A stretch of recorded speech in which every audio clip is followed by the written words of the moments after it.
Merci beaucoup à Serge, merci à Guy pour les présentations. Et surtout, merci à vous tous là, de vous être déplacés ce soir. Évidemment, pour nous, les chercheurs, professeurs, ça nous fait toujours plaisir de pouvoir parler un peu là, de ce qu'on fait à une audience plus générale, parce qu'évidemment, toute la recherche est pour vous qu'on la fait finalement. Et c'est payé à même des fonds publics aussi, donc c'est vraiment pour vous qu'on travaille. Donc aujourd'hui, ce qu'on m'a demandé, c'est d'introduire un peu de façon assez générale des connaissances sur la maladie de Parkinson. Je m'occupe effectivement un petit peu plus de vous parler du passé, même si je ne suis pas si vieux que ça, mais c'est quand même moi qui est en charge de vous parler des plus vieilles affaires sur la maladie de Parkinson. Donc moi, je suis biochimiste et pharmacien de formation. Et je travaille sur la recherche dans la maladie de Parkinson depuis quand même un certain temps. J'ai commencé autour de 1992. Ce n'est pas mon seul, je dirais, focus de recherche, mais j'ai quand même toujours suivi ce domaine-là qui est particulièrement intéressant. Avant de commencer, peut-être que je vous signalerais qu'ici à Québec, il y a quand même une histoire de recherche sur la maladie de Parkinson qui est quand même assez solide là, au niveau mondial. Si on prend les travaux dans les années 70, là, Dr Poirier, par après Dr Bédard, tout ça. Donc, il y a eu quand même un foyer de recherche sur la maladie de Parkinson, ici même dans la ville de Québec. Donc, je vais faire un petit peu d'historique assez rapidement sur la maladie de Parkinson. Il y a 200 ans, les premières descriptions de gens qui souffraient de la maladie de Parkinson ont été faites par M. James Parkinson, qui était à Londres. Donc, il a décrit quelques personnes qui, et par après, en relisant, on peut bien comprendre effectivement qu'il parlait vraiment de la maladie de Parkinson. Mais le nom maladie de Parkinson a été donné par le docteur Charcot, qui est un médecin français très célèbre et qui avait lui aussi observé cette maladie-là chez des gens et il avait décidé donc de l'appeler maladie de Parkinson. Un autre moment important, c'est à peu près il y a 100 ans, Dr Tretiakov, qui était un Russe immigré en France, qui était à Paris, et qui a soutenu sa thèse de doctorat dans laquelle il mentionnait justement une perte de marquage au niveau de la substance noire de gens qui étaient décédés avec la maladie de Parkinson. C'était un peu passé inaperçu, mais il reste que c'est le premier, M. Tretiakov, à avoir identifié un changement qu'on pouvait associer à la maladie de Parkinson. Mais c'est vraiment dans les années 50-60 qu'il y a eu une explosion, je dirais, des découvertes dans ce domaine-là, au niveau de la dopamine, au niveau des premiers traitements, et c'est ce dont je vais vous parler un peu plus loin. En fait, plusieurs d'entre vous connaissent un peu la maladie, j'imagine, de certains des symptômes les plus importants. Donc, les tremblements, effectivement, dans la maladie de Parkinson, la rigidité musculaire qui est utilisée beaucoup aussi pour faire le diagnostic, mais je vous parlerai un petit peu plus de ce terme-là, bradykinésie, qui est un terme un peu compliqué, mais dans le fond, tout ce que ça veut dire, c'est une lenteur dans l'exécution des mouvements. Il faut comprendre que dans notre cerveau, on a un cerveau, ça fonctionne un peu comme un ordinateur, et il y a des programmes moteurs qui sont enregistrés. Quand, par exemple, dans la vie, on marche, on ne réfléchit pas au fait qu'on marche, mais on marche quand même parce qu'il y a des programmes qui ont été ancrés dans notre cerveau depuis notre enfance. C'est la même chose pour plein d'activités motrices qu'on fait. Mais dans la maladie de Parkinson, c'est plus difficile pour le cerveau d'accéder à ces programmes-là, ce qui fait que lorsqu'on souffre de cette maladie-là, il faut plus penser aux mouvements qu'on exécute pour pouvoir les exécuter. C'est beaucoup donc plus difficile et il y a une certaine lenteur dans la capacité à initier un mouvement. Il y a aussi des troubles de posture qui sont caractéristiques de la maladie.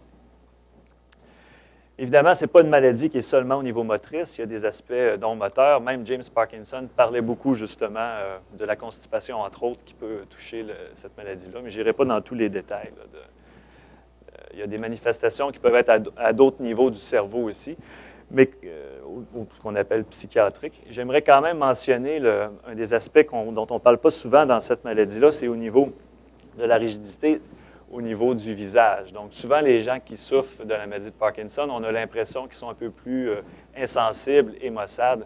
Et c'est un des aspects particulièrement, je dirais, tristes de cette maladie-là, parce que, dans le fond, notre visage, c'est très important pour communiquer les émotions, et c'est quelque chose qui est perdu aussi, en fait, qui est plus difficile dans la maladie de Parkinson. Il y a des gens célèbres qui ont souffert de cette maladie-là, comme le pape Jean-Paul II, Michael J. Fox, des gens aussi célèbres pour des moins bonnes raisons. C'est quand même quelque chose d'assez fréquent. Donc, on parle au Canada d'à peu près 100 000 personnes qui souffrent de la maladie de Parkinson, plus d'1% des gens en haut de 65 ans. Et avec, évidemment, le vieillissement de la population, ce sont des chiffres qui vont en augmentant. Ce simple graphique est là pour illustrer, dans le fond, que c'est une maladie qui est quand même assez rare avant 50 ans, mais qui devient quand même très fréquente là, à 60-70 ans. Au niveau de qu'est-ce qui cause la maladie de Parkinson, évidemment, par définition, on ne le sait pas, c'est une maladie idiopathique, donc on ne connaît pas vraiment la cause.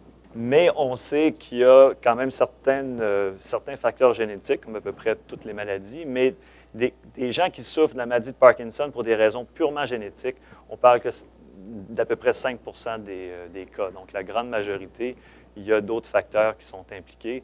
Au niveau de l'environnement, par exemple, on peut parler de pesticides.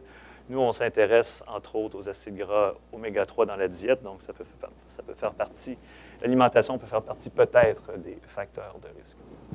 Mais c'est une maladie essentiellement idiopathique, ça veut dire qu'on ne connaît pas la cause. Donc, pour résumer, on parle de combinaison, donc, de prédisposition génétique et de facteurs extrinsèques qui se combinent pour causer la maladie. Ça, c'est une vieille figure, assez simple, mais quand même pour illustrer le cerveau. Donc ici, il faut comprendre qu'il y a une petite structure qu'on appelle substance noire au niveau du mésencéphale. Cette structure-là contient des cellules qui produisent un neurotransmetteur qui s'appelle la dopamine. Un neurotransmetteur, c'est une molécule qui sert à la communication entre les cellules du cerveau. C'est des petits médiateurs chimiques qui sont finalement des petits messagers. Et dans la maladie de Parkinson, il y a une région du mésencéphale, donc du cerveau, qui dégénère. Et ce sont précisément ces cellules dopaminergiques-là. Et ça, ce que ça occasionne, c'est une perte des niveaux de dopamine dans les régions où est-ce que ces neurones-là, ces cellules-là, transportent la dopamine. C'est ce qu'on voit ici, donc la substance noire qui projette au niveau du putamène et du noyau codé, qui sont des régions dans lesquelles, justement, se retrouvent codés beaucoup des programmes moteurs. On peut voir un peu la dopamine comme un on-off, finalement, comme un ordinateur qui ferme ou qui ouvre. Quand la dopamine est là, finalement, ça permet l'accès à ces programmes moteurs.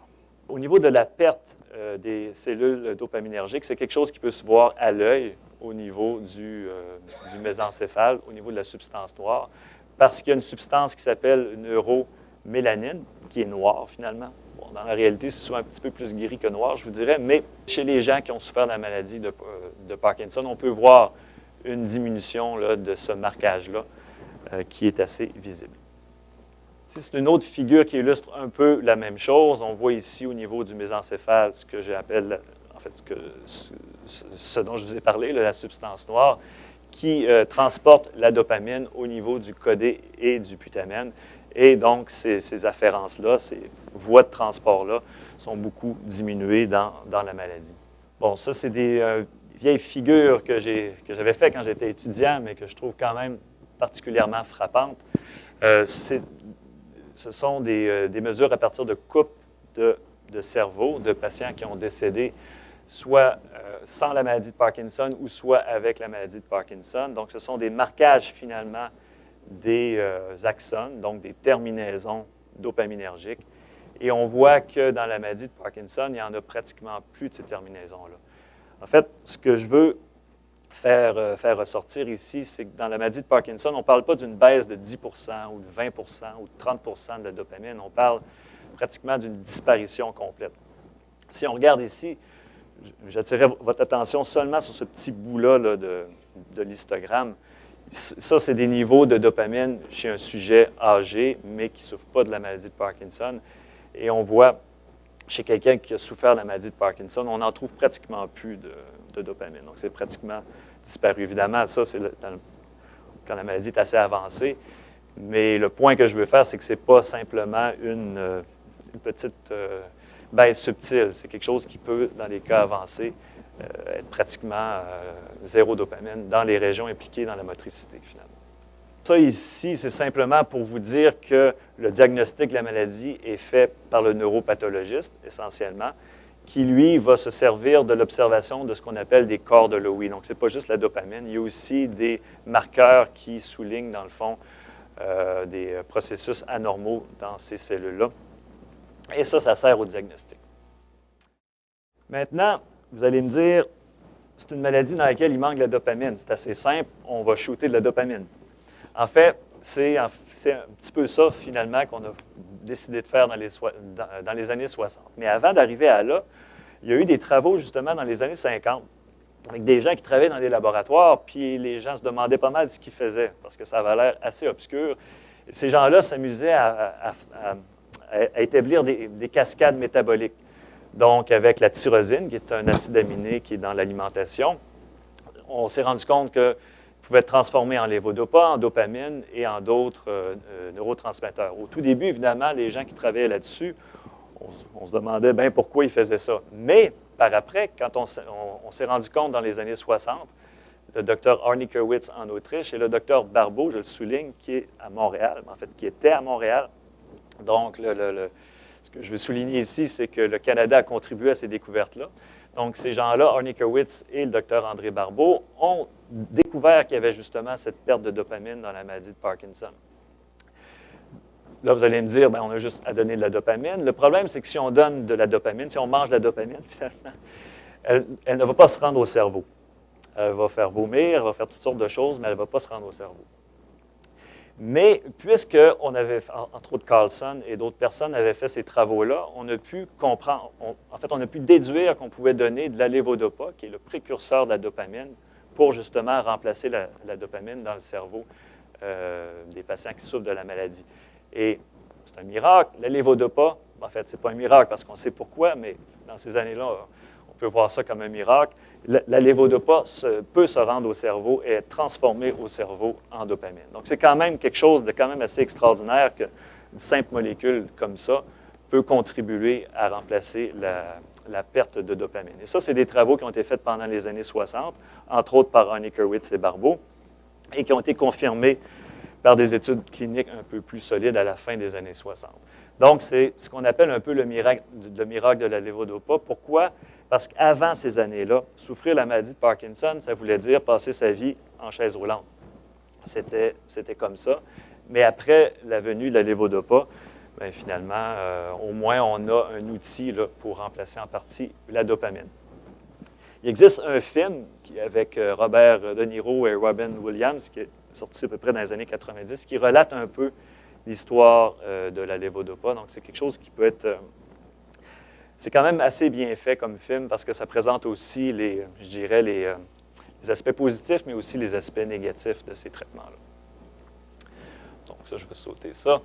Ça, ici, cette diapo-là, ça illustre, dans le fond, tous les médicaments dont on dispose dans toutes les bonnes pharmacies pour traiter la maladie de Parkinson. Ce que je veux faire ressortir, c'est qu'on a quand même des outils actuellement, en 2015. On n'est pas complètement dépourvu là, au niveau d'outils pharmacologiques. Si on compare avec d'autres maladies, comme la maladie d'Alzheimer, pour laquelle on n'a pratiquement rien, c'est quand même pas si mal la maladie de Parkinson à ce niveau-là. On a des vieux médicaments comme les anticholinergiques, mais le centre, c'est vraiment les précurseurs de la dopamine, donc la lévodopa. On peut aussi utiliser d'autres agents qui s'appellent des agonistes dopaminergiques qui vont aller directement stimuler les récepteurs de la dopamine. Donc, c'est aussi une stratégie de remplacement de la dopamine. Et on a différents types d'inhibiteurs. Ces molécules-là, en fait, ce sont des molécules qui vont inhiber la dégradation de la dopamine pour faire en sorte que finalement, en bout de ligne, il y ait plus de dopamine dans le cerveau aussi, mais d'une façon, je dirais, indirecte. Léo va vous parler, lui, de méthodes, en fait, du présent, de méthodes de stimulation intracérébrale profonde. Bon, ça, c'est peut-être un peu trop chimique, là, mais dans le fond, tout ce que je voulais illustré ici, on a la dopamine qui peut être transformée en différentes autres molécules. C'est simplement qu'on peut cibler les enzymes qui dégradent la dopamine, justement. Donc, pour augmenter les niveaux de dopamine au cerveau, c'est des stratégies indirectes qui sont utilisées là, en pharmacie actuellement. On ne peut pas parler de traitement sans parler un petit peu quand même des effets indésirables, ce qu'on appelle les complications motrices. Il faut comprendre que le cerveau il fonctionne dans un certain niveau d'équilibre avec justement la dopamine. S'il y a une perte majeure au niveau des niveaux de dopamine produites par le cerveau, même si on le remplace par un médicament, au tout début, ça va bien aller. Il y a ce qu'on appelle la lune de miel, mais éventuellement, la maladie continue de progresser. Et ça fait que la première dose de levodopa va peut-être fonctionner pendant 6 heures très bien, mais plus la maladie avance, bien là, ça peut peut-être descendre à 5 heures, 4 heures, 3 heures. Donc, avec la progression de la maladie, les médicaments fonctionnent moins bien. C'est ce qu'on appelle justement le wearing off en anglais, donc une réduction de la durée d'action. Il y a des phénomènes de on-off aussi où la perte d'efficacité peut subvenir à tout moment. On raconte souvent l'histoire d'un prisonnier qui essayait de s'enfuir d'une prison puis que son médicament a arrêté de fonctionner pendant qu'il était dans la clôture et que c'est fait... ça peut arrêter à tout moment. Donc, c'est un des problèmes aussi qui survient avec l'avancée de la maladie. Et aussi ce qu'on appelle les dyskinésies, qui sont des mouvements involontaires. C'est assez facile à comprendre. Il y a un manque de dopamine, on le remplace, mais on ne peut pas penser qu'un médicament va remplacer parfaitement, dans le fond, une molécule qui est présente dans le cerveau et qui est parfaitement régulée par le cerveau. Donc, il peut y avoir des fluctuations. Et chez à peu près la moitié des patients traités, après 5 ans, on va observer ces mouvements involontaires-là. Ici, c'est simplement pour mentionner qu'au niveau de la recherche, il y a moyen de travailler avec d'autres types de molécules que celles dont je vous ai parlé. Et il y a de la recherche qui se fait à ce niveau-là. Je voulais souligner qu'il y avait le groupe ici de Thérèse Di Paolo, donc qui fait la suite des travaux du docteur Paul Bédard, qui était ici à Québec, qui s'intéresse beaucoup à ces autres avenues là, pour développer des nouveaux médicaments, finalement. Bon, dans les nouveautés, ce n'est plus vraiment des nouveautés, là, mais je vous dirais que dans les 15 dernières années, il n'y a pas eu énormément de nouveaux médicaments qui ont été mis sur le marché. Il y a celui-là, dans le fond, l'Azilec, qui est un inhibiteur de la monoamide oxydase, mais qui est un médicament qui peut être utilisé finalement pour potentialiser l'effet de la levodopa, mais qui peut avoir un effet quand même par lui-même et qui peut être utilisé au tout début de la maladie. Évidemment, au niveau des considérations d'assurance, c'est un médicament qui n'est pas entièrement couvert par la RAMQ, donc c'est un médicament d'exception, donc ça coûte plus cher que les autres médicaments. Il y a 2 autres alternatives qui sont arrivées sur le marché, le Neupro et le Duodopa.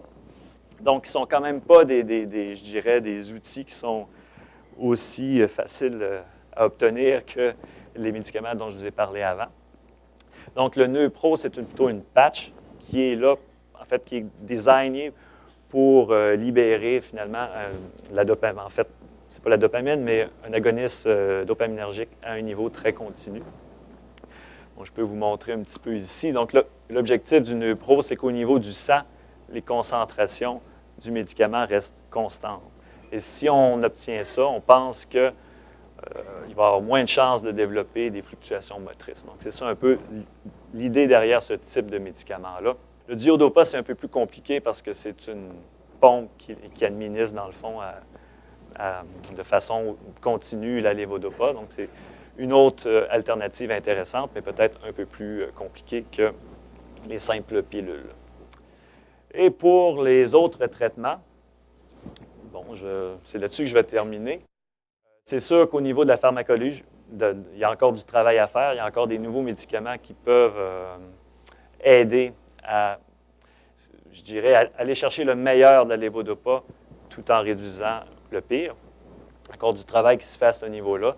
Évidemment, ce qu'on espérait obtenir, c'est plutôt des traitements qui sont neuroprotecteurs, parce qu'actuellement, on traite les symptômes, mais on n'est pas capable, finalement, de bloquer l'évolution de la maladie. C'est ça qu'on essaye de faire. Malheureusement, c'est très difficile à prouver dans les études cliniques. Vous allez me dire, ça doit être simple, mais en fait, ça ne l'est pas vraiment parce que c'est assez difficile de faire la différence entre un médicament qui fait seulement diminuer les symptômes versus un médicament qui va carrément corriger l'origine des symptômes, parce que dans le fond, ce qu'on voit, c'est les symptômes que les gens ressentent. Donc, il y a un défi au niveau des études à ce niveau-là, au niveau des études cliniques. Évidemment, c'est vraiment au niveau de la recherche fondamentale que ces découvertes-là vont se faire. Et pour la suite, dans le fond, Léo va vous parler de la stimulation intracérébrale. Donc là-dessus, moi, je vais terminer, mais j'aimerais quand même juste vous rappeler, c'est important de savoir qu'ici à Québec, il s'est toujours fait beaucoup de bonnes recherches sur la maladie de Parkinson. Et comme vous allez le voir, il s'en fait encore beaucoup. Merci.